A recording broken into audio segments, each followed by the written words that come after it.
Assalamualaikum warahmatullahi wabarakatuh. Waalaikumsalam warahmatullahi wabarakatuh.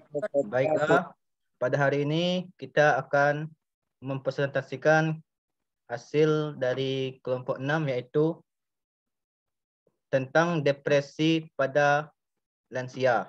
Sebelum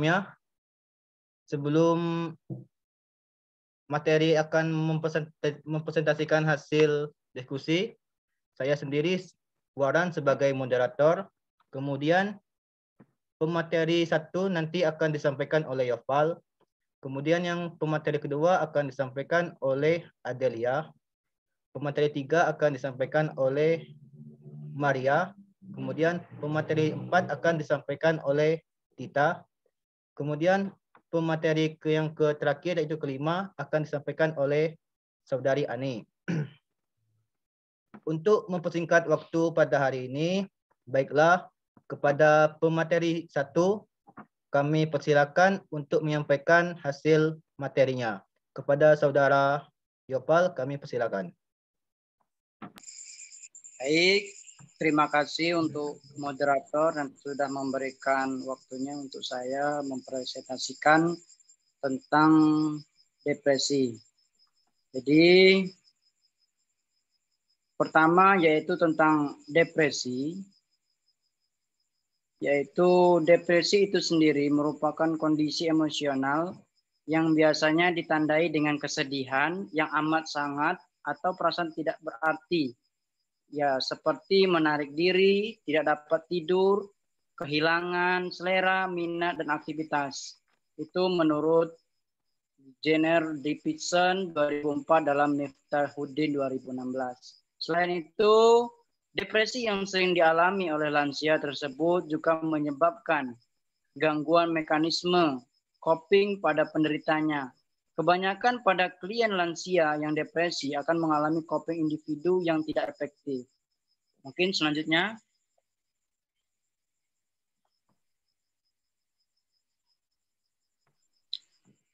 Selain dari pengertian, adapun selanjutnya yaitu epidemiologi, yaitu bagaimana prevalensi orang dewasa yang berusia lebih dari 60 tahun banyak yang menderita gangguan mental maupun neurologis.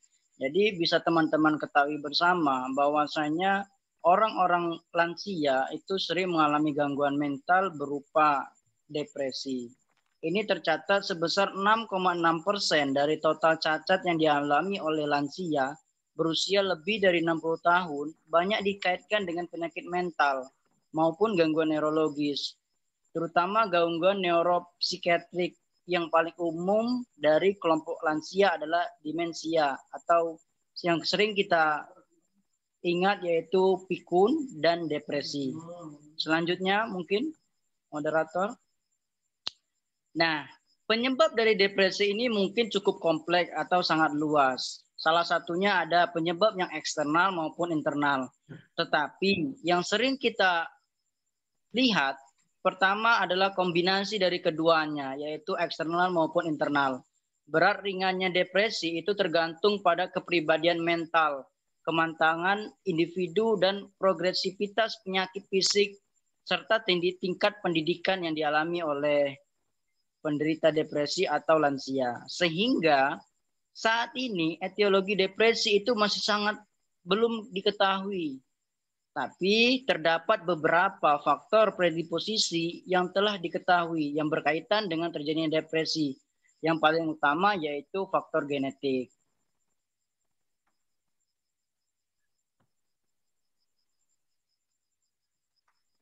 Baiklah, akan dilanjutkan ke pemateri 2 yaitu kepada Saudari Adelia, kami persilakan. Baiklah, 4 itu gambaran klinis. Gambaran klinis itu yang pertama ada perubahan fisik. Perubahan fisik itu dibagi menjadi 4. Yang pertama perubahan nafsu makan sehingga berat badan turun lebih dari 5 dari berat badan bulan terakhir atau sebelumnya. Yang kedua itu gangguan tidur berupa gangguan untuk memulai tidur, tetap tidur, atau tidur terlalu lama. Jika tidur merasa tidak segar dan lebih buruk di pagi hari. Yang ketiga itu penurunan energi dengan perasaan lemah dan kelelahan fisik, dan ada pun beberapa orang yang mengalami agitasi dengan kegelisahan dan bergerak terus-menerus. Yang empat itu ada nyeri kepala dan nyeri otot dengan penyebab fisik yang tidak diketahui, gangguan tidak diketahui, terus ada juga gangguan perut dan konstipasi. Yang kedua itu ada perubahan pemikiran. Perubahan pemikiran itu dibagi menjadi 8. Yang pertama itu pikiran kacau, melambat dalam berpikir, berkonsentrasi, atau sulit mengingat informasi. Yang kedua itu sulit dan sering menghindari pengambilan keputusan. Yang ketiga, pemikiran obsesif akan terjadinya bencana atau malapetaka. Yang keempat itu preokupasi atau kegagalan, kekurangan diri. Terus yang ada juga yang kelima, kehilangan kepercayaan diri. Yang keenam itu menjadi tidak adil dalam mengambil keputusan. Yang ketujuh itu hilangnya kontak realitas, dapat menjadi halusinasi atau auditorik atau delusi. Yang ke-8 itu pikiran menetap tentang kematian, bunuh diri, atau mencoba melukai diri sendiri. Terus yang selanjutnya itu ada yang kelima, tanda dan gejala. Tanda gejala depresi itu dibagi menjadi 4. Yang pertama itu kognitif, yang kedua itu afektif, yang ketiga itu somatif, yang keempat psikomotor. Yang keenam itu ada tingkat depresi pada lansia, itu dibagi menjadi 3, ada depresi ringan, depresi sedang, dan depresi berat.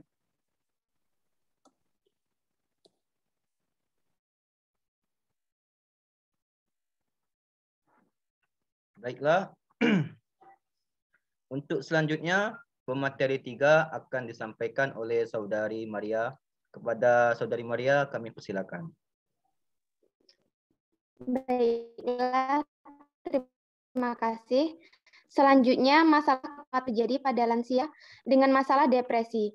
Di sini ada 5, yaitu yang pertama, ketidakefektifan coping, yang kedua, gangguan pola tidur, yang ketiga, gangguan proses berpikir, yang keempat, perubahan persepsi sensori, dan yang kelima, resiko mencederai diri.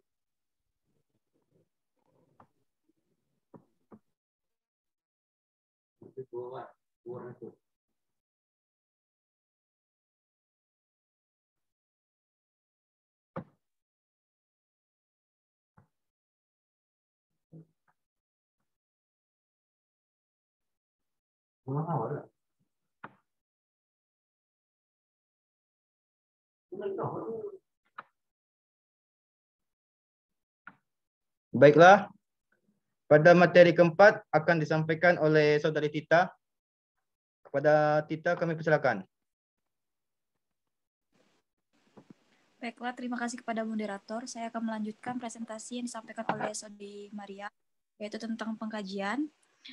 Yang saya akan jelaskan itu fokus untuk pengkajian depresi pada lansia. Yang pertama kita akan lakukan identitas klien.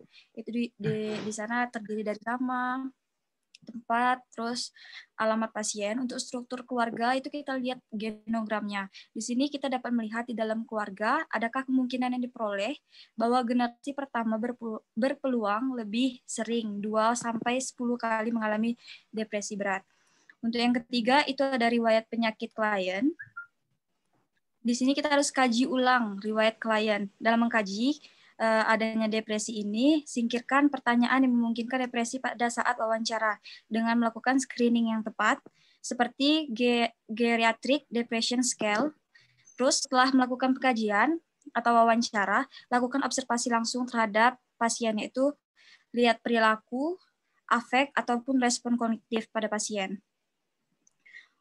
Yang keempat, cara mengkaji klien lansia dengan depresi. Yang pertama yang harus kita lakukan yaitu membina hubungan saling percaya dengan klien lansia. Untuk percakapannya bisa kita lakukan yang pertama, selalu mengucapkan salam kepada pasien seperti selamat pagi, siang, sore, malam, atau sesuai dengan konteks agama pasien. Yang kedua, perkenalkan nama perawat yang sedang melakukan pengkajian atau saudara sendiri yang melakukan pengkajian, termasuk menyampaikan bahwa saudara adalah perawat yang akan merawat pasien. Yang ketiga, tanyakan pula nama pasien dan nama panggilan kesukaannya. Ketiga, jelaskan tujuan saudara merawat pasien dan aktivitas yang akan dilakukan oleh pasien. Yang kelima, jelaskan pula kapan aktivitas akan dilaksanakan dan berapa lama aktivitas tersebut yang akan dilakukan oleh pasien. Yang terakhir itu bersikap empati dengan cara pertama duduk bersama klien, melakukan kontak mata, beri sentuhan dan menunjukkan perhatian kepada pasien. Yang kedua, bicara lambat, sederhana, dan beri waktu klien untuk berpikir dan menjawab pertanyaan yang akan disampaikan oleh perawat. Untuk diagnosa yang kita ambil itu ketidakefektifan coping. Mengapa kita ambil ketidakefektifan coping di sini? Karena ketidakefektifan coping adalah ketidakmampuan untuk melakukan penilaian yang valid terhadap stresor. Untuk batasan karakteristiknya, subjektif, itu kita dapat melihat perubahan pada pola komunikasi yang biasa. Yang kedua, mengungkapkan ketidakmampuan untuk mengatasi atau untuk meminta bantuan. Untuk objek sendiri, penurunan penggunaan dukungan sosial. Untuk perilaku merusak terhadap diri sendiri dan orang lain, kesulitan dalam mengorganisasi informasi, ketidakmampuan untuk memenuhi kebutuhan dasar. Yang kelima, ada ketidakadekuatan penyelesaian masalah, gangguan tidur, penyalahan zat atau obat, penggunaan bentuk coping yang mengganggu perilaku adaptif. Untuk faktor yang berhubungan bisa juga dengan gangguan pada pola penilaian ancaman, perbedaan jenis kelamin, tingkat kecemasan yang tinggi, energi adaptif, ketidakmampuan atau ketidakadekuatan tingkat percayaan diri dalam kemampuan untuk coping. Untuk intervensi tersendiri dari klien, itu tujuannya setelah dilakukan tindakan keperawatan lansia, diharapkan dapat menunjukkan coping efektif. Untuk kriteria hasil, yang pertama menunjukkan ketertarikan dan aktivitas yang beragam. Yang kedua, memulai percakapan. Yang ketiga, berpartisipasi dalam percakapan. Yang keempat, menggunakan ekspresi verbal dan nonverbal yang dapat diterapkan dalam situasi. Yang kelima, menggunakan perilaku untuk mengurangi stres. Yang keenam, melaporkan pengurangan perasaan negatif. Untuk intervensinya tersendiri, yang pertama, bimbingan antisipasi. Kedua, peningkatan coping, konseling, dukungan untuk mengambil keputusan, bantuan emosional, panduan sistem kesehatan, latihan pengendalian impuls, peningkatan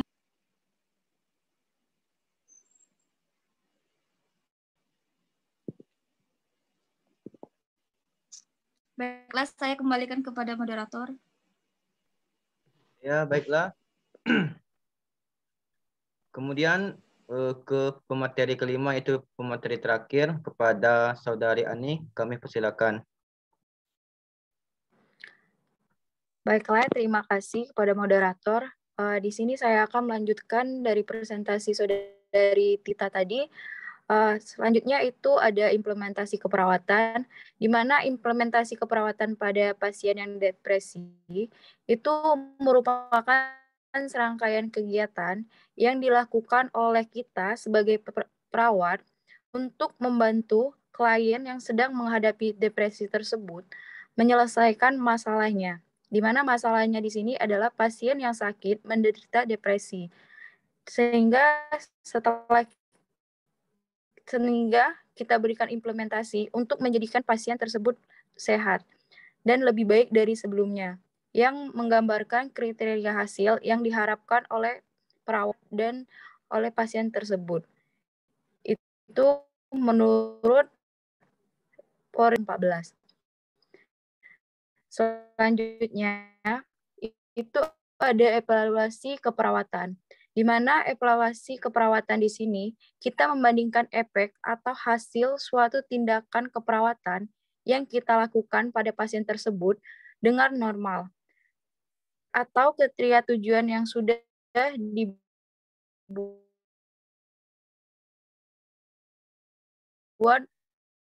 status kesehatan pasien, di mana tadi kita mengambil diagnosa ketidakefektifan coping.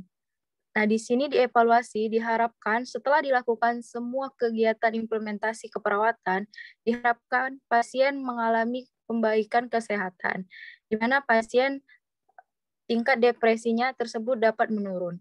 Itulah penjelasan dari saya. Nanti kesimpulan mungkin akan disampaikan oleh moderator. Saya kembalikan ke moderator. Baiklah, itulah tadi hasil presentasi yang disampaikan oleh pemateri. Baiklah, di sini saya akan menyimpulkan bahwa depresi itu ialah di mana suatu kondisi yang emosional yang ditandai dengan sikap yang tidak sangat perasaan yang tidak bersalah, kemudian pasien itu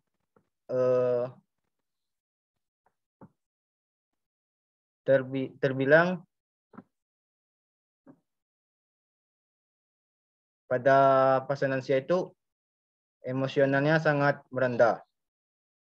Adapun tadi itu etiologinya tadi telah disampaikan oleh pemateri tadi. Mungkin itu saja yang dapat saya sampaikan pada diskusi hari ini. Apabila ada kesalahan dan pada presentasi kita pada hari ini, saya selaku moderator meminta maaf kepada rekan-rekan sekalian dan kepada Bapak. Saya akhiri. Wabillahi taufiq wal hidayah. Wassalamualaikum warahmatullahi wabarakatuh. Waalaikumsalam warahmatullahi wabarakatuh.